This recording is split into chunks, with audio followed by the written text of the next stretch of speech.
OBD2 trouble code description technique plage, performance du circuit du capteur de position d'embrayage. Qu'est-ce que cela signifie?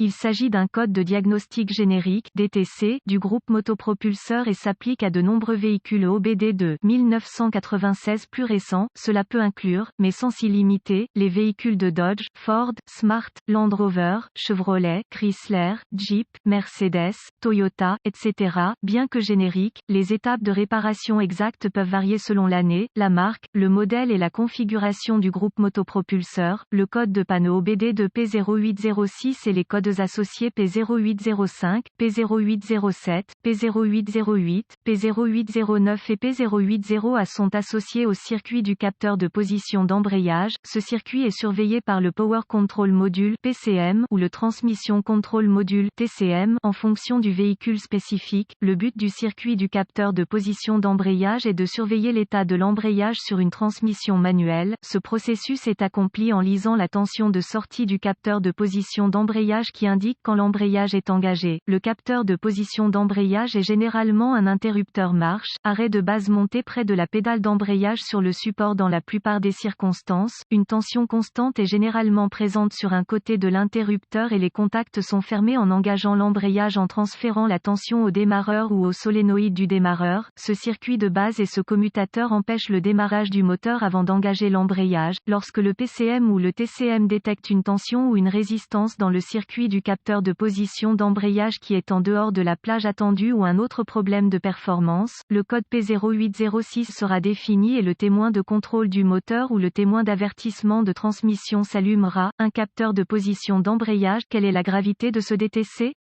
La gravité de ce code est normalement modérée, mais P0806 peut être grave si le véhicule démarre avec l'embrayage débrayé, ce qui crée un problème de sécurité. Quels sont certains des symptômes du code? Les symptômes d'un code d'anomalie P0806 peuvent inclure, le moteur ne démarre pas, le moteur démarre sans engager l'embrayage, témoin d'avertissement de transmission allumé, vérifier le voyant moteur allumé. Quelles sont les causes les plus courantes du code?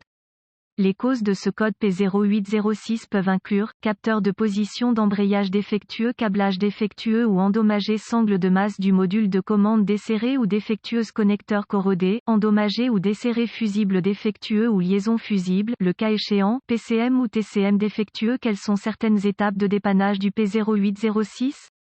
La première étape du processus de dépannage de tout dysfonctionnement consiste à rechercher les bulletins de service technique (BST) pour le véhicule spécifique par année, modèle et centrale électrique. Dans certaines circonstances, cela peut vous faire gagner beaucoup de temps à long terme en vous pointant dans la bonne direction. La deuxième étape consiste à localiser le commutateur du capteur de position d'embrayage et à rechercher des dommages physiques évidents. Effectuer une inspection visuelle approfondie pour vérifier que le câblage associé ne présente pas de défauts évidents tels que grattage, frottement, fils dénudés ou brûlures. Ensuite, vérifier les connecteurs et les connexions pour la sécurité, la corrosion et les broches endommagées. Ce processus doit inclure tous les connecteurs de câblage et les connexions au commutateur du capteur de position d'embrayage, au PCM, au démarreur et au solénoïde du démarreur. Consulter les données techniques spécifiques au véhicule pour voir si un fusible ou une liaison fusible est incorporée dans le circuit. Étapes avancées. Les étapes avancées deviennent très spécifiques au véhicule et nécessitent un équipement avancé approprié pour fonctionner avec précision. Ces procédures nécessitent un multimètre numérique et les références techniques spécifiques au véhicule. Les données techniques spécifiques comprendront des tableaux de dépannage et la séquence appropriée à suivre pour vous aider à établir un diagnostic précis. Vérification de la tension. Lorsque l'embrayage est débrayé, il doit y avoir 12 volts appropriés sur un côté du capteur. Lorsque l'embrayage est engagé, vous devez avoir une tension des deux côtés du capteur. Le solénoïde ou le démarreur du démarreur doit également être alimenté en fonction de la configuration. Si ce processus identifie l'absence de source d'alimentation ou de mise à la terre, des tests de continuité peuvent être requis pour vérifier l'intégrité du câblage, des connecteurs et d'autres composants.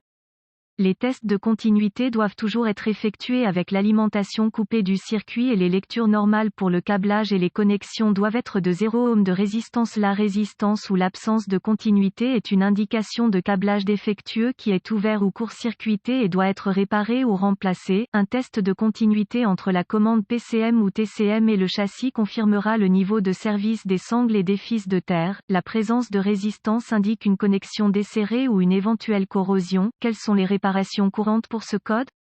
Nettoyage de la corrosion des connecteurs, réparation ou remplacement du câblage défectueux, remplacement du fusible grillé ou de la liaison fusible, le cas échéant, réparation ou remplacement des sangles de mise à la terre défectueuses, clignotement ou remplacement de l'erreur commune PCM ou TCM, remplacement du démarreur, du solénoïde du démarreur ou d'un module de commande lorsque l'embrayage est en position d'embrayage capteur ou un câblage endommagé est à l'origine de ce problème. J'espère que les informations contenues dans cet article ont été utiles pour vous orienter dans la bonne direction pour corriger le problème avec votre code d'erreur du circuit du capteur de position d'embrayage. Cet article est strictement informatif et les données techniques et les bulletins de service spécifiques à votre véhicule doivent toujours être prioritaires.